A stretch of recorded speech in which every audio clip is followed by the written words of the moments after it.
let's start with what we define like a local leader. Many times, local leaders are what we would call like our precinct chairs, and they're elected by your local Democratic club, and they kind of go through the system of working through the state party and that kind of thing. But I also wanted to use the term local leader because there's people that want to organize around, certain events at school, or supporting a candidate, maybe not being elected as precinct chair, but they're really passionate about a local candidate. So really what it comes down to, and I use this in my grassroots organizing also, is having that authority, that permission that you grant to yourself, that what you're doing is important, that how much or how little or how you're impacting your community is important, and that you need to give yourself that permission to take that bold step, that you can contribute to solving or finding a solution to this problem. And that's something personally for me as a grassroots organizer, is always maintaining that level of discipline and boldness in the face of, well, maybe I'm not really affecting any change, or maybe nobody really thinks the work I'm doing is important, but we know that it is, and we appreciate that here at Building Bridges, because we know that any level of contribution, whether it's like Jody writes this fantastic newsletter, that's what her magic is. And, Terry has helped me put together wonderful programming where we've done sessions to educate people on topics throughout Indiana. Everybody's got their talent or their passion or something they want to explore to contribute. So please always sit in that everything you do matters, and that you do have that authority to do that. So what I see a local leader being is people that support a local candidate, campaign, state or local party. So, that could be a precinct chair that's elected, and you're going to go through all those official channels through your club. And then we've got, block captains, which I hope every precinct chair has dozens of block captains to help them out.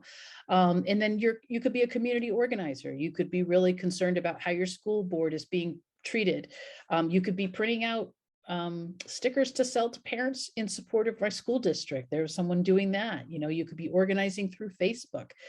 You're organizing within your community to affect something that you want to solve or provide a resource for.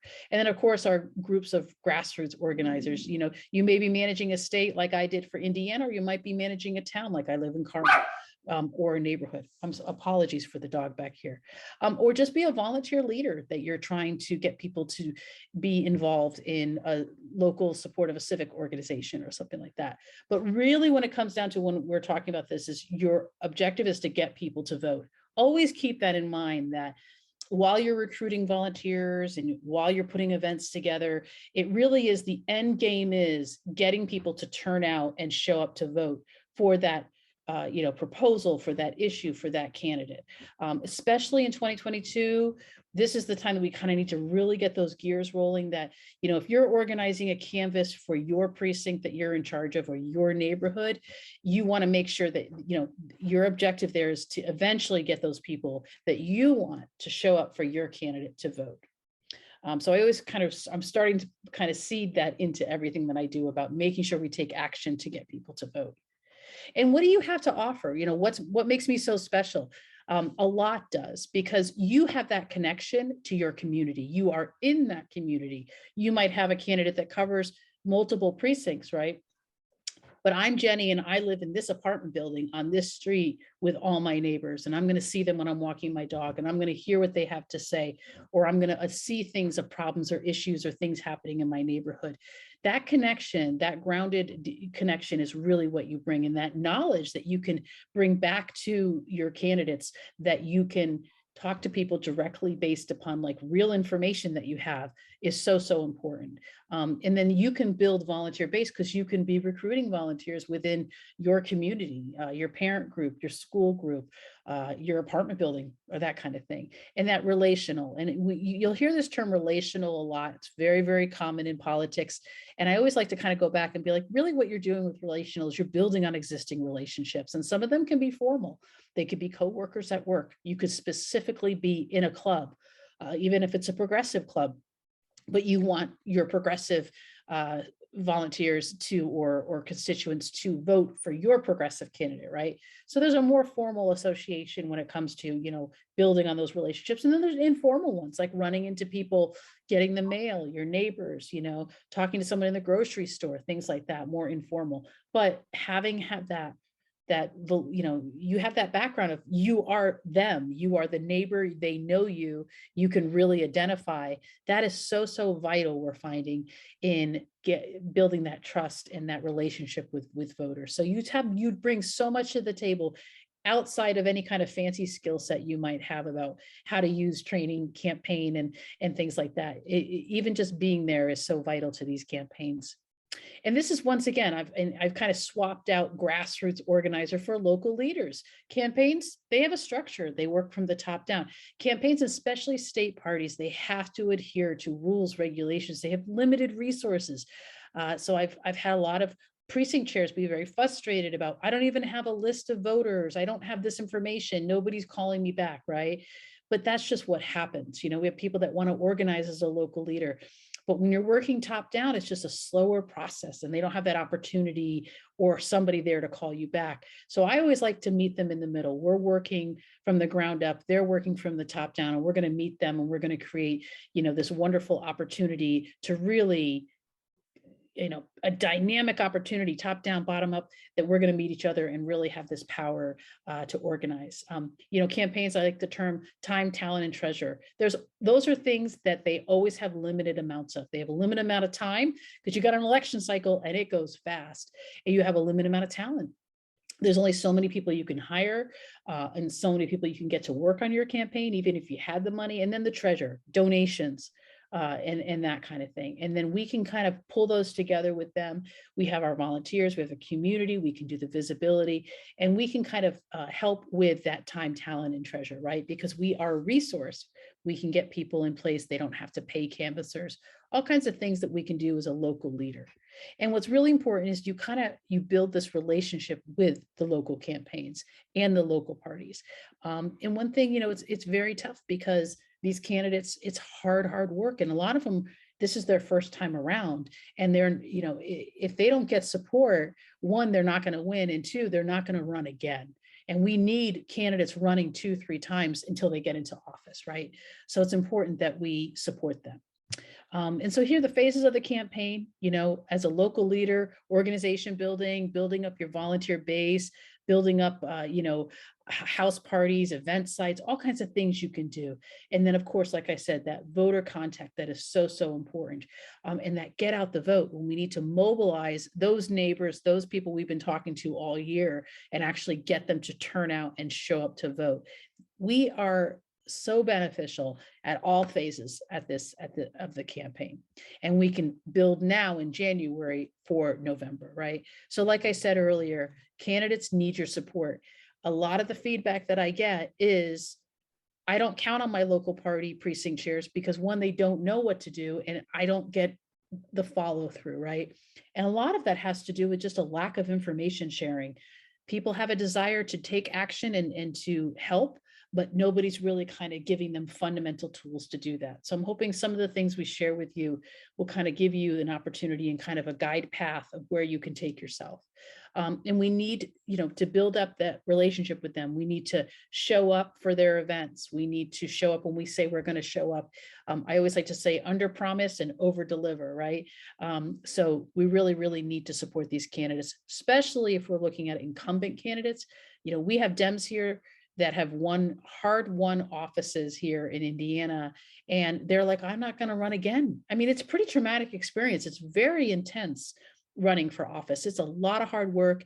It's exhausting as a candidate, and local leaders, precinct chairs, we really can step in and really help them. I worked on a local campaign for Indiana State House, and I never heard a word from our local representation on like, oh, let me get you some volunteers. Let me get you people to canvass or whatever. It was very kind of, broken up. So I really feel like if we create a structure and we're organized to take action, let's go ahead with this. Let's do this, because much like I did on grassroots organizing, there was no choice. I had to organize for Pete. I had to make this happen. We had to win the presidential election, right? There was no choice here. And for a lot of us, we find a local candidate, we know that that candidate needs to be put into office, or that referendum needs to get passed, right? So we just really need to be persistent and stick with it. And like I said, running for office is hard. And the more we can support them, the more likely they are to win. And the more likely they are, if they don't win this time around, is to keep trying again, right? We just get better and better, because that's very common. Is you might need to run for the same office 2, 3 times, or you might run for one office and lose and go, you know what, I'm going to try to run for this other office, even higher up. So the more support they get, the stronger we'll be. So how do you take action as a local leader? What are some of the actions that you can take? I like to start with knowledge is power. This is really important. Like I said, you know your community. You need to become the expert on your constituents in your territory.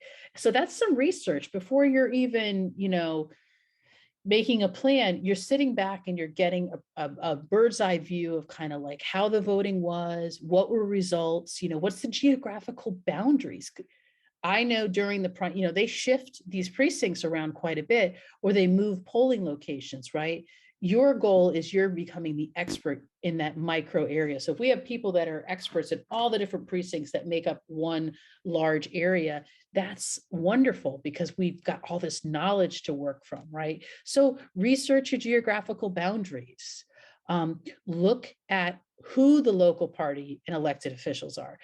There's a great handout that's on the resource page that kind of says, fill this in. It's from the National Democratic Training Committee. They're wonderful. I'm going to refer them again later in the presentation. Their local leader training is very, very good. And they have a lot of handouts to fill out and a lot of like cheat sheets and things like that. So know those boundaries, know who the people are that are responsible, who's on your local school board, who is that person, right? And then look at the demographics of your area. I'm in Carmel, Indiana, which is our demographics have shifted so very much. We are going more blue. My town in Indiana went for Biden. Like we voted, not by much when you average it out, but we did win for Biden. And that was a very pleasant thing to see. We have a lot of people moving in from out of state. We're very multicultural. That's kind of why I moved here. 16% of our population 15 years ago was mixed, multicultural. So what are the demographics? What are the trends for your area? Are people moving in, people moving out? What's the break, what's the makeup? And then look at, what are the election results? Not just what they are, but are they trending in a particular direction? So I might say, oh, look at Indiana, it's terrible. They all voted for Trump. But when I look at areas and there is a map, the New York Times election results map is great because they will show you 2020, but they'll show you 2016. And then they'll say what the growth of change was. So we might have been negative, for and then we've increased 22 points for Democrats or progressives, right? So look at these things, know these things, and there is that handout that's available. So research your area, become the expert on your location that you're looking at. What are those trends? What, all the basic details, keep them in one location so you have that.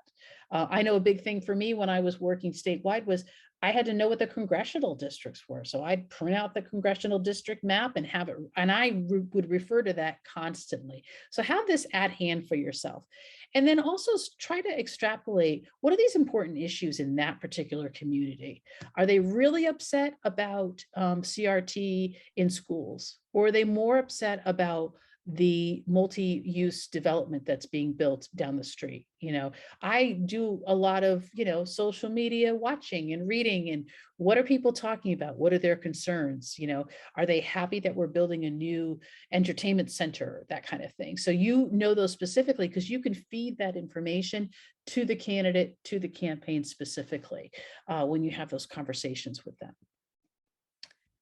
Let me see here. Okay. So those are as important as knowledge is power.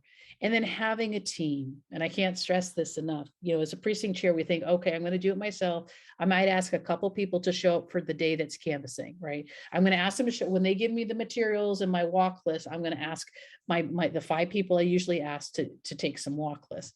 We got to build it up way before then. We got to have a team of people that are your precinct team. Like you are the chair or your local leader. Have a team of people, recruit people to an event, be consistent, do like a weekly call, a weekly Zoom, a weekly update. You're tracking the progress. You might even, coordinate it with the campaign onto their call, but you're managing or building out your group of people. You're going to recruit people. You're going to have block captains. You're going to have people that are going to cover specific areas, whether it's monitoring social media accounts or media accounts or managing, a canvassing or postcarding. These are all things that you can provide as kind of an opportunity in a service. And then, of course, house parties are fantastic. So I might have a house party to get 5 people or 10 people to come via Zoom or in person. And those are people that are potential volunteer leaders. There is a list of like volunteer roles on that resource page that's really cool from NDTC, the National Democratic Training Committee. And then set goals like, okay, we need to have, 6 people that are going to be canvassers or 30 people that are going to be canvassers, right? Set those goals, set numbers to them, set dates, expect people on your team to recruit 3 people, keep it simple but distinct, right? So build out that team. And I'll tell you, grassroots organizing, community organizing, you have to do it as a team. That's the best way to do it. So some of the opportunities that you can kind of fill people in for volunteering, block captains, of course, can't recommend that enough. People that just do research, people that do social media, articulate what those roles are. And that document's great because it gives you a little paragraph about what each of those roles do. And, let people express their talents, whether it's writing op-eds or editing or publishing, or somebody's really great with design and could design campaign literature or things like that. Let people be open to like people saying, oh, I've always wanted to try that. Let me explore that avenue. And then be very clear on what your expectations are that, we expect you to stick through this campaign. We expect you to do, a certain number of events or a certain number of canvassing days or things like that. Be specific. And really more important than recruiting people is checking back in with people, letting them know that, keeping them up to date, that weekly meeting, having them kind of be accountable for whatever you've asked kind of thing. Have those check-ins very regularly. Our goal here in January, now February, is to build out a team and an organization that's going to already have touched all of our people in our territory and then mobilizing them when it comes to election day. So we are going to be working throughout the spring, throughout the summer, having those multiple touches of our voters and organizing people to do that, right? To make sure we get those people to turn out to vote. And I always like to express, this is really, really helpful when you're managing groups of people or volunteers, is go values first. Look at what your candidates, candidates are usually very clear. They've got their values stated on their webpage. They're clear when they talk with all of you. Let your volunteers, your group, let the campaign know that you are really focused and honed in on what their values are. They're going to build a lot more trust with you if they know that you're on the same page. All of us for Pete for America, we followed Pete's rules for the road. Like we knew as a volunteer, as representing the campaign in any capacity, this was the expectation for us, that we would treat everyone with these kind of 10 rules of the road. Joe adopted them, called them Joe's rules. And it's really, really helpful in so many ways because it keeps our volunteers, the expectations that we have for them, anybody who's interacting on social media, anyone who's talking to voters at the doors there. So find out what's important to your candidate. Is it diversity? Is it belonging? Is it inclusion? Use those, adopt them into part of what we put forward first, and expect anyone who's kind of representing the campaign to kind of exemplify those values. And then once we've kind of started pulling our group together and getting an idea of what talents there are and interests and what service we can be to the campaign, make sure we're asking them. You want to make a plan. And this is the time to be doing this. Basically get a calendar out and start marking off when your goals and objectives are. And I like to reverse engineer it, right? So we're going to go November, what is it, November 3rd or the first week of November, when election day this is this year. And then we're going to reverse engineer it to, our goal is to have talked to, 30,000 volunteers, or in our precinct, we might have 150 households, right? We need to talk to them. How many times? Okay, let's every month make sure we hit those goals. And also listing out all of the events that you can do, whether it's the farmers markets and how many times you're going to be at that farmers market or this farmers market, or maybe there's a parade that you guys can march in with signs. Get this all set up so you know. Make a plan. You know, like I said, you're going to be covering that territory. Most homes need to be touched 6 to 8 times. It's not just a one and done. It's a consistent process because people need to learn more about your candidate. You're also countering some disinformation that they might say about, well, I heard this about your candidate, and you can set the record straight, right? So this is a constant process. And like I said, voter contact is what we want to make sure we build into any kind of plan that we have. Figure out from the campaign, you know, hey, what kind of materials are we going to have available to us? Are we going to do a sample ballot where we're going to have all the people in that precinct that they just need to go vote for? Or are we just going to have literature, that kind of thing?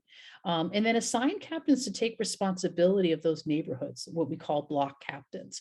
That's going to take a lot of burden off. So you might have your precinct and then you're going to break it into blocks, right? Or even neighborhoods, whatever ways makes the most sense to organize it, depending on who you have available and geographically how it's broken up. Make sure you include those community events. You know, we have an event here, which is called Carmel Fest, and we get a free table at Carmel Fest between the GOP and the, you know, all the different political parties, and the police are there, but we're there. We want to make sure that we have people show up at that table, right? That we put that reservation in. Reserve space now. Farmers markets are getting booked up. Available weekends, they're going to, especially in 2022, they are going to be claimed. A lot of the groups, they have space set aside that's considered like public demonstration space. So it's really not that difficult. Sidewalk space is public domain, things like that. So make a plan on how you're going to approach those. So, you know, make sure you're reverse engineering it back. If we need to get this many touches, we need to have this many canvas days, that kind of thing. You're going to be provided with win numbers, like how many votes we need to win, all that campaign speak. That's why it's important to talk to the campaign too and say, hey, I'm your precinct chair for one of your, you know, several precincts that you're hoping to win. This is, you know, let's put a plan into action. Let's look at the calendar. What can my group be doing that parallels your work, right? We're going to be out here in the street working while you're, you know, doing a more overall broad campaign and recruitment kind of thing. Also have call to action events periodically. So you're putting out like these public visibility events and these canvassing events, but have a call to action where you give an opportunity for people periodically throughout the year to do something for that candidate. So you're going to, as you go along, you're going to find people that go, yeah, I really support Kaz for local precinct or whatever. We want to collect those people, right? Where it's an opportunity. And we want to bring them into a call to action. Like, oh, you said you're really interested in supporting Kaz. The candidate's trying to do this, raise this money, wants to postcard, you know, 1,500 postcards this weekend, you know, create special events around that, right? So have these special call to action events, tie them to holidays, tie them to things, because that way it amplifies them more, right? So definitely make sure you have that plan. And why is planning important? You know, we might be like, well, I don't really have time for this. If you have a plan, it gives you an opportunity to communicate and promote those events, right? If you know in, you know, the end of the month that you're going to be doing a cleanup for your neighborhood, you'll get a chance to like put flyers out and call people and recruit people, right? So there's an opportunity there. You could even put a notice in the newspaper or on Nextdoor or things like that, right? So it gives you an opportunity to communicate, and you're building that visibility and that buzz for that candidate or that issue by being out there. Oh, you know, Joe Schmo for school board volunteer group is going to be cleaning up West Street on Saturday morning, you know, please join us kind of thing. These are things we need to be doing because we need to prove to the community that we're not just asking them for one thing, that we're part of them, that we're helping improve their community, and that we are the party of that. That's really what we're getting to with all this hard work we're doing, is we're trying to make everybody's lives better. We need to put it into practice, and we need people to see it, and we need to take credit for it. Because that's one of the things we miss out with progressives is we do so many really great things. We've got a huge laundry list, but nobody knows about it, right? But meanwhile, our opponents are great about telling us everything we're not good at or even making things up, right? So we really need to counter that with these good deeds, with this really vocal communication. Also, if you're planning, you can piggyback on events, right? So you can find events that complement the work that you're doing, like being at like Carmel Fest and making sure you're promoting, or doing a cleanup on a particular Earth Day kind of thing. So it really helps you plan that out. And you're going to get that buy-in as you're building your plan and your calendar for everyone, because you're going to get people from the campaign that can buy into it. Your volunteers will buy into it. You know, they'll be like, okay, I can put that third Thursday aside kind of thing. Also, it's an opportunity to acknowledge groups within your constituency. So when we talk about diversity, you know, there are special holidays that come up that you want to be acknowledging or showing up at. We have a really incredible Greek fest that happens here in my precinct. And that would be something that we would want to show up at and participate in if we could. Maybe we could help them with cleanup after it. So, and we want to show support for that wonderful diversity that we have in our group, right? So we need to be conscientious about acknowledging those dates and kind of working to contribute and help there. And like I said, promotion, right? If we're prepared, we can promote for these events, right? And then finding gaps. Hey, if we look at it and go, gosh, we don't have anything going on in March. Maybe we should create something or do something special that month, right? You can kind of see it. So this is really important. Like I said, that buy-in is so important. And then please celebrate those wins. Promote the good work that you're doing. Take pictures. Have people send them to you. Make sure they're getting distributed out. You know, when you reach fundraising goals, or you're able to clean up a park or donate to a local organization. Our local Young Dems are wonderful about, they did a big kind of collection for supplies for the Afghan refugees when they came through. Celebrate those wins, promote them, really be loud about that. We're not loud, right? We just dig in and start doing some more work as soon as we accomplish something. So please celebrate those wins. And so also, you know, talk to your campaign, pay attention to what your party is filtering down. What goals do they have for you? What goals do they want to reach by certain times? You know, do they want to talk to every constituent in each precinct? You know, how many times? 6 times, 8 times? How do they have that look? Is it a postcard? They'll give you this information once you build those relationships with them. And also they're going to do the metrics. They're going to do the data. They're going to have access to those files, right? They're going to tell you what the win number is, right? How do we need to get 3,301 votes kind of thing to win? They'll be able to tell you, like I said, what types of materials are they going to have available? Are they going to have signage? Are you going to be able to help them distribute signs, you know, yard signs, which are fun and fabulous? Are they going to have buttons? Are they going to have those door hangers? You know, what materials are going to be available to you as precinct chair or local leader to distribute for them? And then learn about what their messaging platform is. Are they you know, messaging on, you know, jobs? Are they messaging on healthcare? Like, what is their focus there? So you can communicate that to your volunteers when they're talking to voters. So, you know, learn from the campaign and the party what their focus is.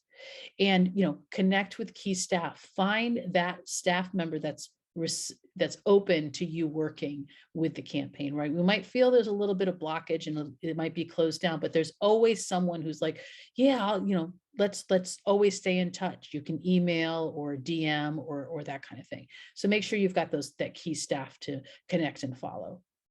And then also ask them, hey, what social media accounts do you want us to promote? Do you want to send me information that I ask everybody to promote for you?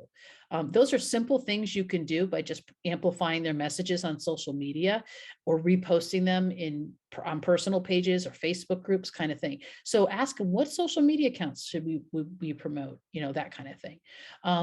And, you know, specifically, where can we be of most use? Campaigns are not used to being asked this question because they're used to just kind of doing it alone. So when you can say, where can I be of most use to you, but also have suggestions and a plan, because they may not know where to put you or what to do. And you don't want to sit there just kind of waiting.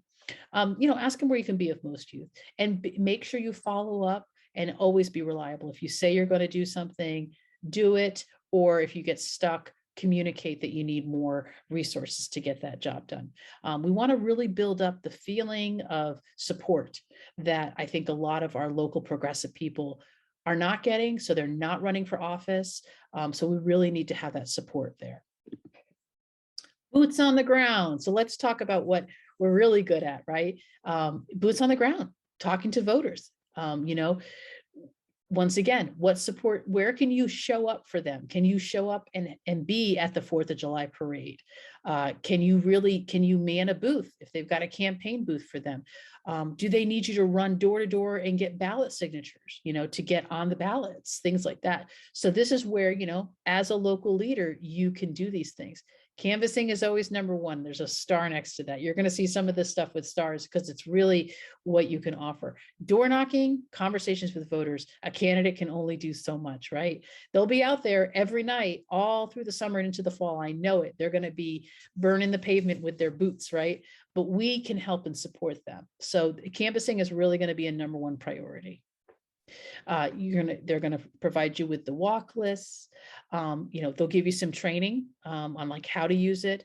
One thing we can do is, most of us are probably seasoned canvassers, so we can let them know, hey, I got this. I can train them on how to use the van or read the walk list. I can train them on, some pointers for having conversations with voters and things like that.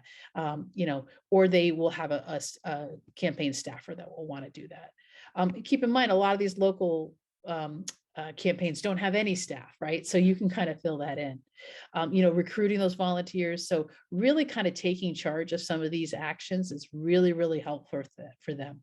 So the canvassing, really being prepared to kind of just take it and go with it. That is, when I was able to let candidates know, just leave the packets, we got it. We'll send you an email when they're done. That was like a burden off of them, right? Building bridges, they just give us 5,000, postcard addresses. They're done, right? That is a great gift we can give them, is that feeling of like, it's done. And I can really focus my energies on maybe doing some call time and recruiting, and getting some money kind of thing. Fundraising, not necessarily going out and getting it, but directing people to their fundraising. So you're directing them to their online fundraising account. You might know people or learn from people as you're getting to know your community that they would love to host. They got a great little beautiful backyard. They would love to host a pool party for your candidate. We want to feed that back to the campaign. That's going to be really, really helpful for them.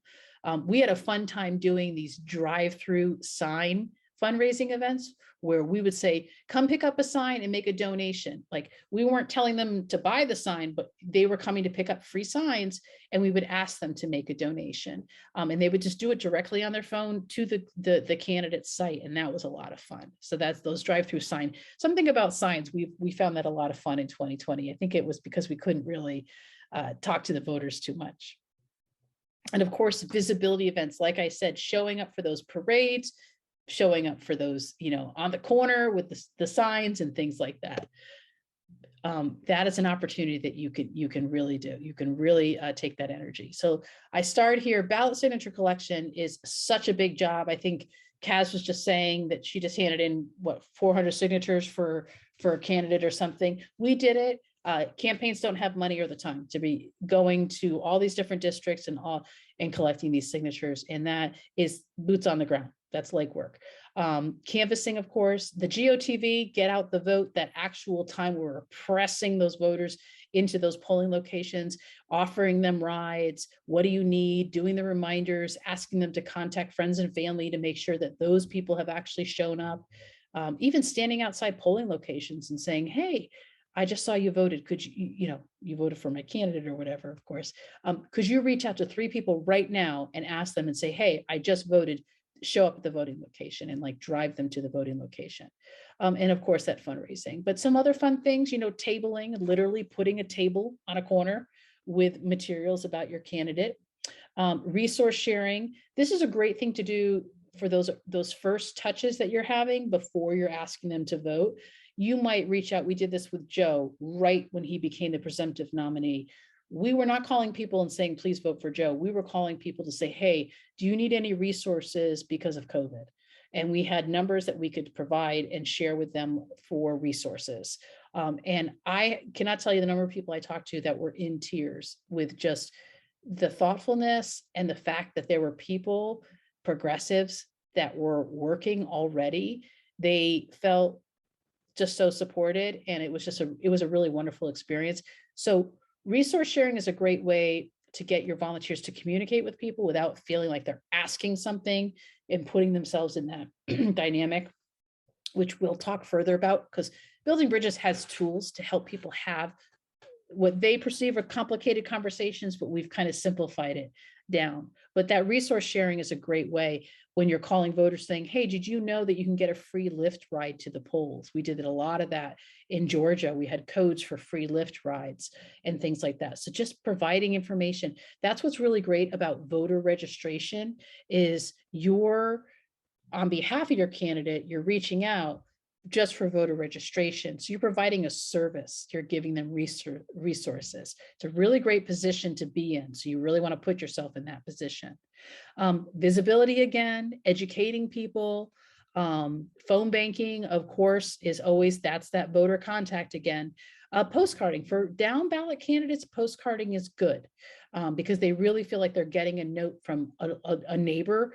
Nationally, maybe a different story, but for down ballots, and typically volunteers are pretty comfortable purchasing their own postcards and purchasing their own stamps, and the campaign can provide the addresses.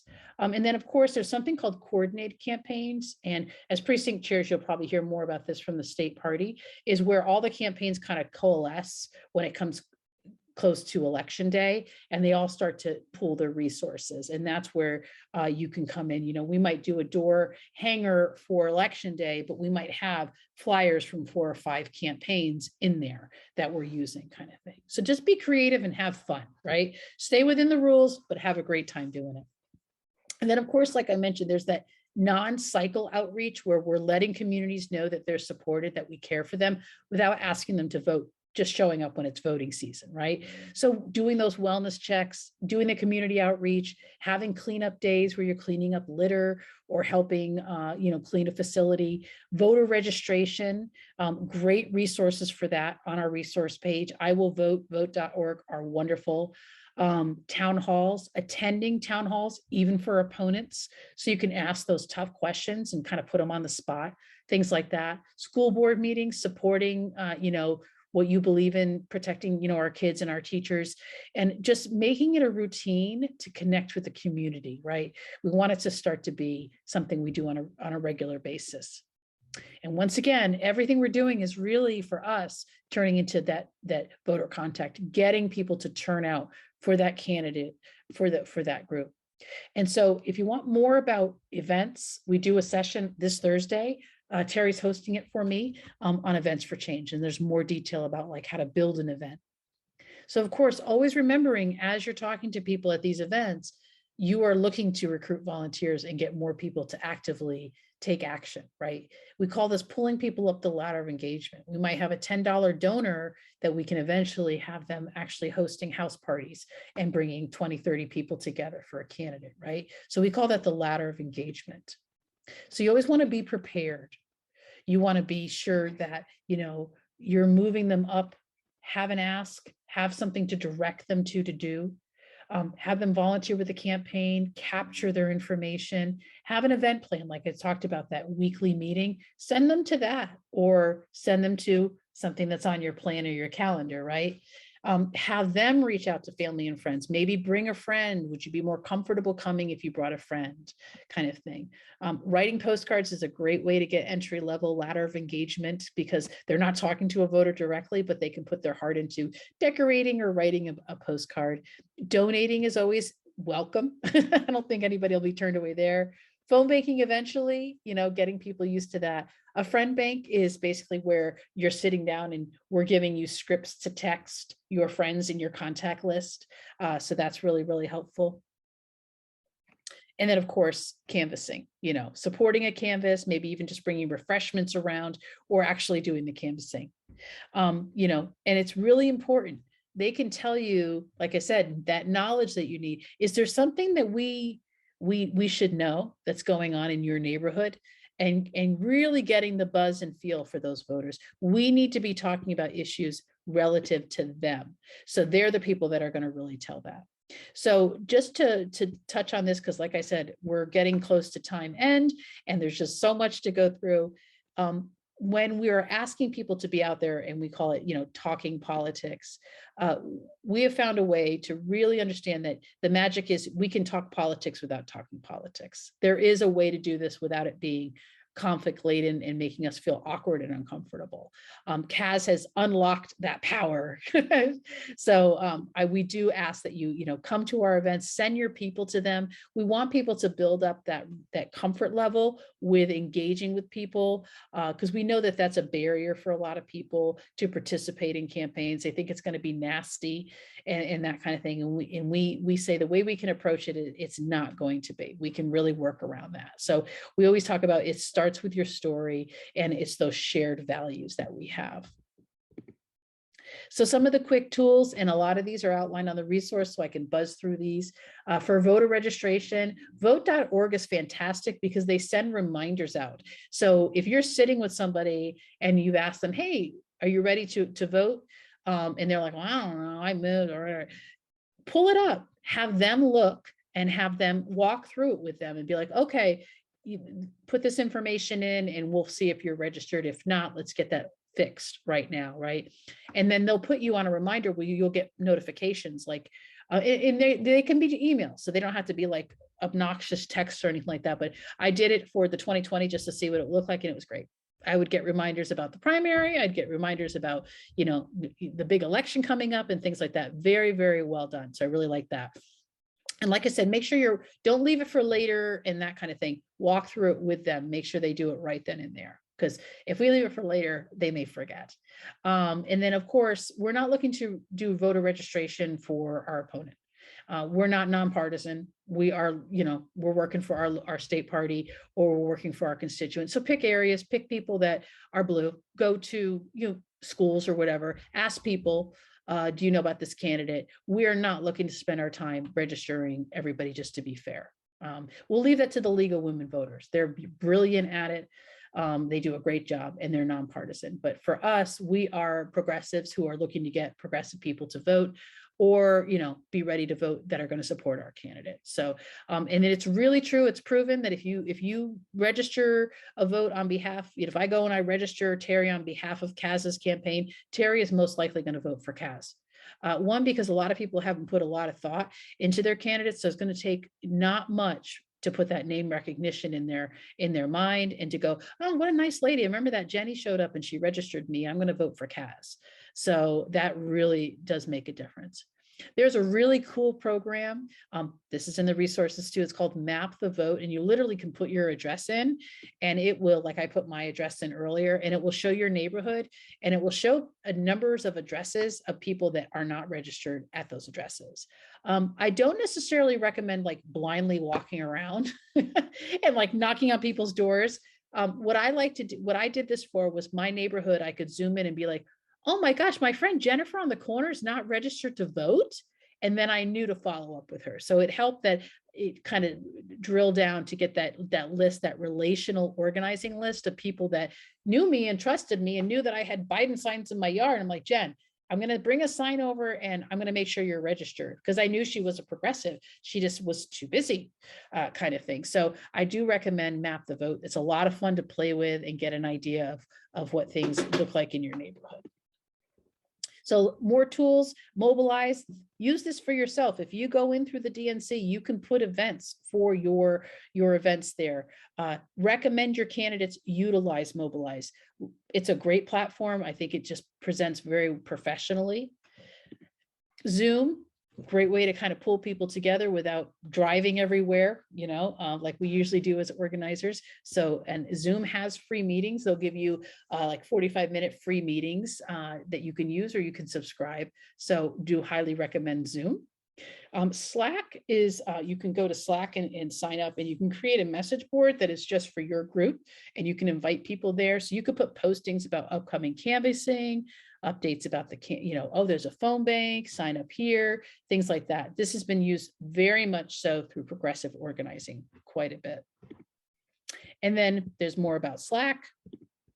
And then Canva. So Canva is great for graphics. So say you want to pull together a poster about an event coming up, or a picture for, just emailing out. You can use it for free, or you can pay a subscription to get free art. Templates are so easy to use. You could do little handout business cards, which are really big, like, hey, I'm the precinct chair for this district. And so when you see people, you can hand it out. You can list the candidates on the back. You can make little mini voter cards. You can do all kinds of cool stuff. Super easy. Zip it over to Staples or Office Max, and you've got yourself a great little handout there. Also, it's great for social media. So once again, National Democratic Training Committee, free. They do these really awesome tracks that you go on. There's a local leader track you can do. Lots of great resources, very well thought out, great tools on volunteer recruitment and how you can support campaigns. This is an organization, a nonprofit put together. They do a lot of the trainings for the DNC, and they really are really well put together. So that's where you can just go to their website and just hit local leaders and sign up. Also, the DNC has a best practices institute.